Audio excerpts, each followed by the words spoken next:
This one's for WWE champions. Pay to win like every day, yeah. I don't play mobile games. Funny how they still think I'm a broke man. Then I'm broke.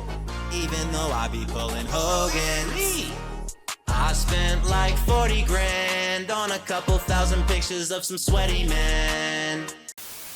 Automata says, I'm happy to see outsiders are now seeing how great the content is. Why'd it take so long? I think it's two factors.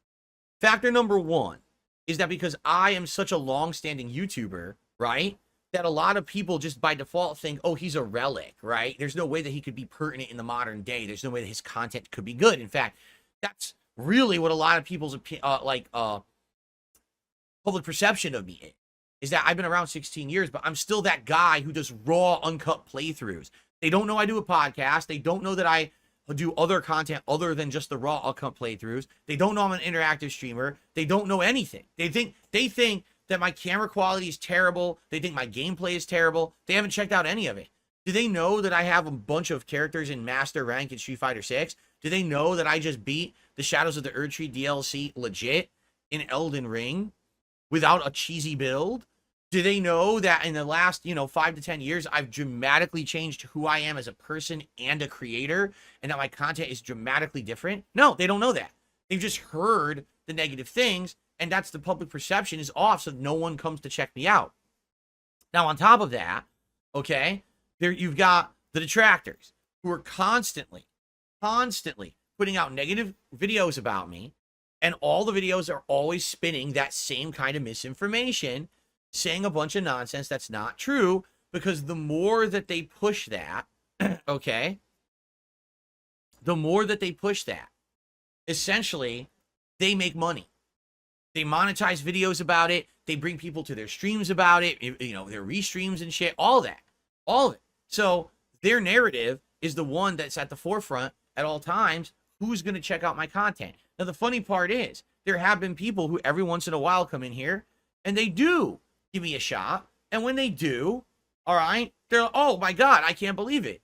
Feels nothing like what those people said, right? Like you would think, if you listen to my detractors, that today in the hour and 10 minutes I've been broadcasting, that I would have mentioned contributions 17, 18 times and yelled at all of you for not hitting a contributions goal so far.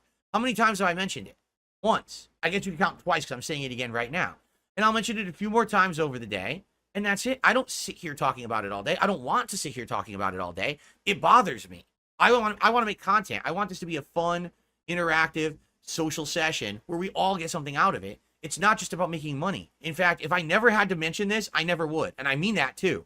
If literally it wasn't so important that I try to hit a goal every stream, I would never mention it. Did you know that before I became an interactive streamer that had to ask for contributions, I pretty much never mentioned stuff like that at all?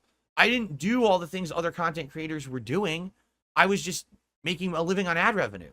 It was when the ad revenue went away because of my detractors, okay, that I had to now focus more on raising funds on stream, and I started talking more about public contributions.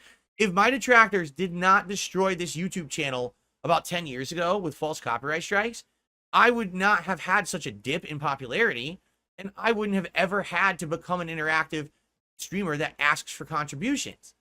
So the reason that I have to ask for contributions is because of my detractors, but now my detractors are angry that I ask for contributions. I want you to think about that hypocrisy and that cycle.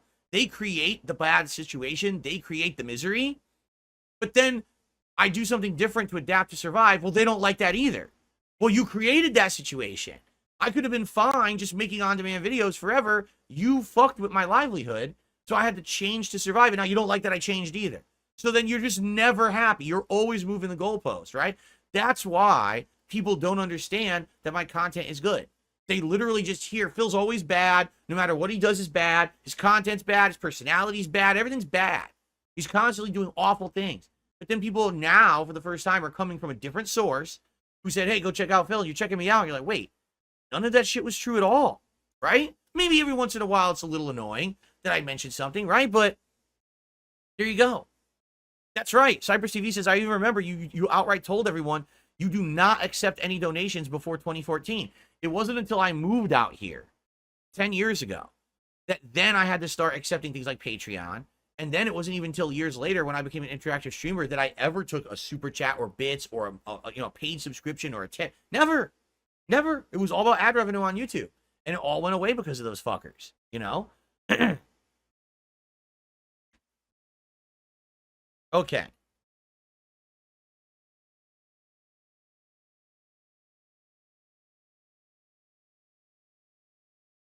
Of course, you can't appease people who have a financial bias and a vested interest. You're absolutely right. It wouldn't matter. Like, I've already said this. Right now, okay, I could literally cure cancer, save 5 babies from a burning building, and then as aliens landed on the Earth and started storming the Earth with weapons, if I ran and I beat the shit out of all of them, I kicked them back on their fucking flying saucer, kicked it into the stratosphere, and it blew up, and I saved the planet, right? I could do all of that, and the detractors would be like, did you hear how many times he started on stream today? What an awful person. So it doesn't matter what I say or do. I'm never going to appease those people. That's why I'm happy that I have a new public perception from a new group of people willing to give me a shot. Thank you for that. If you haven't noticed, I'm feeling a little better today.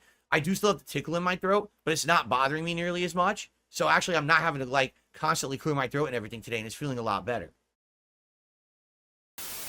That's true, too. Cypress TV says, they act like you addressing them is a win. No. Addressing this is an L for them. You're losers. Every one of you is a fucking no-life loser. All of you are wasting your lives away. I'm sitting here living life to the fullest, enjoying my life, making money, having fun with a great audience every day, a great family life. You're the one sitting at home seething like a fucking life loser. Not me. Me talking about you shouldn't be the highlight of your day. You should be embarrassed. You should be crying. You should be seething. You should go speak to professionals about your behavior. You are a fucking waste of life if you sit there on the internet hating on someone all day. I'm the winner here, not you, stupid. How don't you understand that? You got some idiot named DSP who's a total piece of shit, by the way. I like to get that on YouTube.